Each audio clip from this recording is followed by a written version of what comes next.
Greetings, South Africa and the world. Welcome back to the channel where we bring you the most electrifying moments straight from the heart of our nation's political arena. If you haven't subscribed yet, make sure you smash that button right now and turn on notifications, because what we're about to unpack is nothing short of explosive. You do not want to miss a second of this. In a jaw-dropping moment that sent shockwaves through the chambers of Parliament and across every corner of the internet, President Cyril Ramaphosa erupted in a fiery clash that left the entire House stunned and left the Minister of Higher Education, Blade Nzimande, in his place. It was raw, unscripted, and absolutely unforgettable.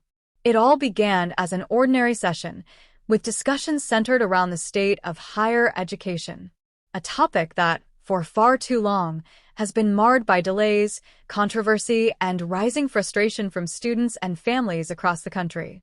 Minister Blade Nzimande was expected to provide an update, business as usual. But the pressure that had been building beneath the surface finally exploded. The president, usually calm and composed, suddenly stood, his face hard, his voice steely. And in that instant, the mood shifted. What had been a regular debate turned into one of the most powerful political reckonings in recent memory. "You are not above the people, Minister. You are not above scrutiny," Ramaphosa boomed, his voice echoing through the chamber like a thunderclap. The silence that followed was thick with shock and disbelief. All eyes turned to Nzimande, who was clearly unprepared for the verbal storm headed his way. "For far too long, the youth of this country have been made to wait," Ramaphosa continued.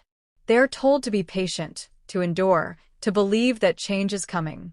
And yet, every year, we sit here with the same empty promises and no real action. Enough is enough." It was a moment that felt almost cinematic. You could see the tension on every face in the room. Lawmakers froze. Phones went up. The media gallery sat in stunned silence, scribbling furiously, recording history in real time. Even some of the president's closest allies looked at each other with wide eyes. This wasn't just a political statement, it was a direct call to arms against complacency, inefficiency, and political evasion. President Ramaphosa wasn't done. Higher education is not a political playground. It is a lifeline for millions of young South Africans who believe in the promise of this democracy. If we cannot deliver on that promise, we do not deserve their votes, their trust, or their futures. As Nzimande fumbled to respond, Ramaphosa shut him down with a firm, deliberate gesture. "You will listen today, Minister, because this is not about political performance. This is about results. This is about accountability. And most importantly, this is about justice for the students who sleep in libraries because there is no accommodation, for the students whose applications go unanswered, for the graduates drowning in debt, and for the families that sacrifice everything for an education that may never come." Social media lit up like wildfire.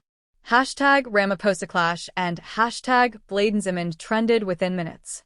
Memes, analysis, live reactions, it was everywhere.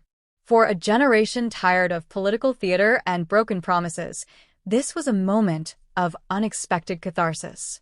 It was the sound of the head of state throwing down the gauntlet, without a filter, without a script, and without mercy. What followed was no less extraordinary. Members of the opposition stood in stunned silence. Others nodded in agreement, while a few tried awkwardly to defend Nzimande. But the momentum had already shifted. Ramaphosa had lit a fire, and nothing could put it out. This wasn't about political rivalry. This was about truth. About a generation whose patience has worn thin. About children sitting on concrete in overcrowded lecture halls. About Wi-Fi that doesn't work, toilets that don't flush, bursaries that don't arrive, and dreams that get crushed under the weight of bureaucracy. It was a message not just to Blade Nzimande, but to every minister, every mech, every administrator who has ever hidden behind red tape. Ramaphosa made it clear, your time of comfortable silence is over. The people are watching. The youth are rising. And the president? He's no longer interested in playing referee. He's taking the field. By the end of his speech, the chamber sat in stunned silence. Even those who had come prepared to argue were silent. And then the applause began. Not the polite clapping of politicians saving face, but raw, spontaneous applause from those who knew that something historic had just happened. Not a speech, not a moment, but a shift. And now the question hangs in the air. Will this fiery exchange mark the beginning of real change? Will Minister Nziman step up to the challenge? Or will this clash be yet another chapter in a long story of unfulfilled promises? Whatever happens next, one thing is clear. President Cyril Ramaphosa sent a message, not just across Parliament, but across the entire nation. The future of this country cannot wait. The youth cannot wait.